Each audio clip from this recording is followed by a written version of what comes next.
Video showing you how to have organization while still having a creative workflow so that the mix process for your track or production or whatever you're doing is not hectic and you still have a lot of things going on, you know what I mean? So here's, in a really small scale, what I'm talking about.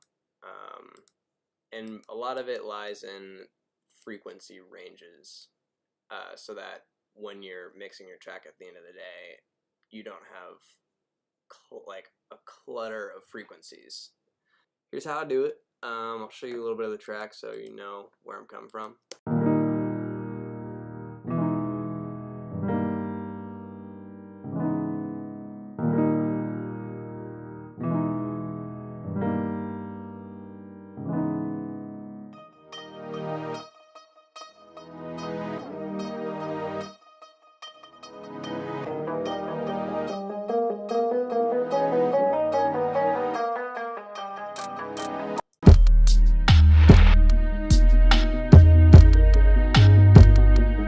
Anyways, you get it. I have a group for bass,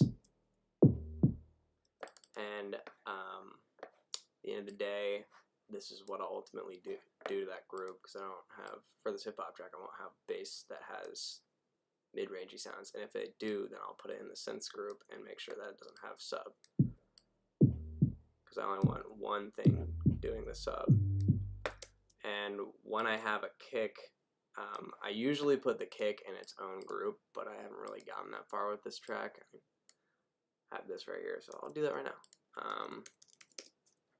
Okay, so basically the way this workflow works is you can do it, you can kind of form it into your own thing, but the way I do it is I have kick production elements, which are like little sweeteners, like maybe a vocal throw, an impact that's not necessarily a drum, a drop, I don't know, something like small things that aren't really instruments in the track. They just make the track sweeter.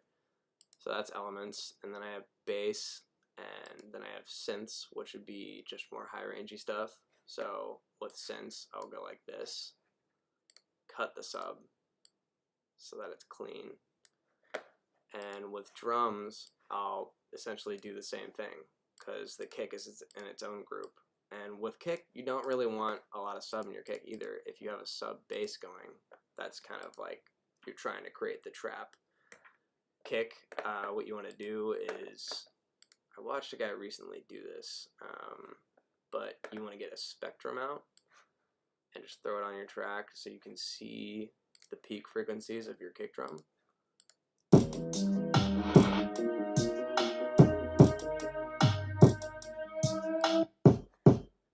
And it's about 82 and 47. So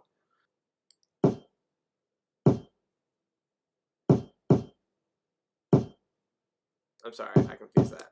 I want to cut these frequencies out of the bass, not fully, just a little bit, so that, because those are the kind of the hitting frequencies of your drum. So to make that drum sweet, you want to just get rid of that sub, solo the bass with it. It goes around 47 to 80, so turn that into this.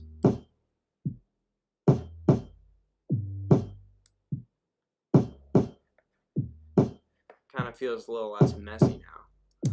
That's a really basic version of clearing space in the EQ. When I do all of this at the end of the day, and this is also, I'll show you a really good plugin that helps you with stuff like this. It's called Levels. I just bought it. It kind of just shows you what you're doing with your mix as you're creating. This is not really a video about mixing. It's more so about organizing yourself to mix.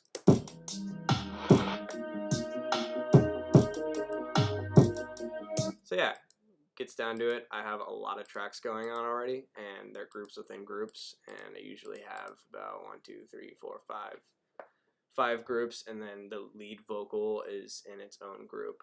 So yeah, hope you enjoyed this video, and stay tuned for more.